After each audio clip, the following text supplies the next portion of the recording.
কলিযুগের সব ব্রাহ্মণই যে অধার্মিক আমি এটা বলবো না, নিষ্ঠাবান ব্রাহ্মণ এখনো আছে। তাই তো সূর্যোদয় হয়, তাই তো চন্দ্রোদয় হয়। নিষ্ঠা ব্রাহ্মণ না থাকলে এই পৃথিবীতে দ্বাদশ সূর্যের আগমন হবে। ওগো ভগবান,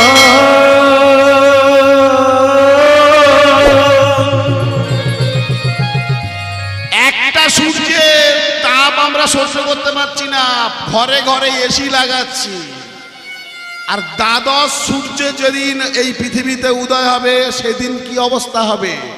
দিন ঘনিয়ে আসছে, অধর্ম ধর্মকে যেদিন ছাপিয়ে যাবে, নিষ্ঠাবান ব্রাহ্মণের যেমন ভাবে অপমানিত হতে হচ্ছে চারিদিকে, একদিন না একদিন সেই দিন ঘনিয়ে আসবে। যে কথা বলছিলাম, কলিযুগে যাগযজ্ঞ হবে না, কারণ যিনি যজ্ঞ করাবেন ব্রাহ্মণ, তিনি মিথ্যে কথা বলেন। এমন কিছু খাদ্য গ্রহণ করে ব্রাহ্মণরা যেগুলো বেদে উল্লেখ নাই, শাস্ত্রে উল্লেখ নাই, ভগবান আদেশ করেন না। তাই সেই ব্রাহ্মণের মুখ থেকে যদি মন্ত্র উচ্চারিত হয়, সে মন্ত্রের কোনো ফল ফলবে না। আর যিনি যজ্ঞ করছেন সেও মিথ্যে কথা বলে, অসৎ উপায়ে উপার্জন করে। মায়েরা বসমা, অসৎ উপায়ে উপার্জন করে, তাহলে তার যজ্ঞের আহুতি ভগবান নেবেন কি করে? সুতরাং কলিযুগে যাগযজ্ঞ হবে না।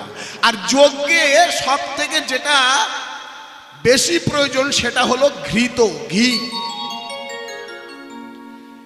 এখন ফর্দ করে দেয়া হলো 10টা ধুতি, 5টা গামছা। দোকানে গিয়ে বলছে এমন ধুতি দাও যেন এপার থেকে ওপারে দেখা যায়, কারণ ও ধুতিটা কেউ পরবে না। যজ্ঞে ব্যবহার হবে, ব্রাহ্মণ ঠাকুরকে দেয়া হবে 2 হাত 3 হাত ধুতি। দেবতা গ্রহণ করবে তোমার ধুতি?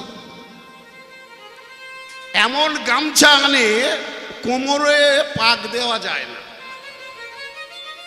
তারপরে বলছে ঘি, বলছে ঘি আছে, বলছে হ্যাঁ। কত করে কিলো? বলছে 1500 টাকা কিলো। বলে এই তো নয়, যজ্ঞ তো হয়ে গেল, মাথায় উঠে গেল।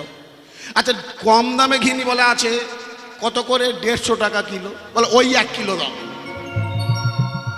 এখন যজ্ঞের অগ্নিতে ওই 150 টাকার ঘি যদি দেয়া হয় বারবার আহুতি, দেবতা যদি নিচেও থাকে ছুটে পালাবে। আর যজ্ঞের আশেপাশে যে সমস্ত মানুষ বসে আছে, ব্রাহ্মণ ঠাকুরের চোখ জ্বলে যাবে, যিনি যজ্ঞ করছেন বাড়িতে তারও চোখ দিয়ে জল বার হবে। সুতরাং কলিযুগে যাগযজ্ঞ হবে না। কি হবে? হরের নাম হরের নাম হরের নাম এইব কেবলম কলু নাস্তেব্য নাস্তেব্য নাস্তেব্য গতিরন্যথা। হরে নামৈব নামৈব নামৈব কেবলম গতি অন্যথা।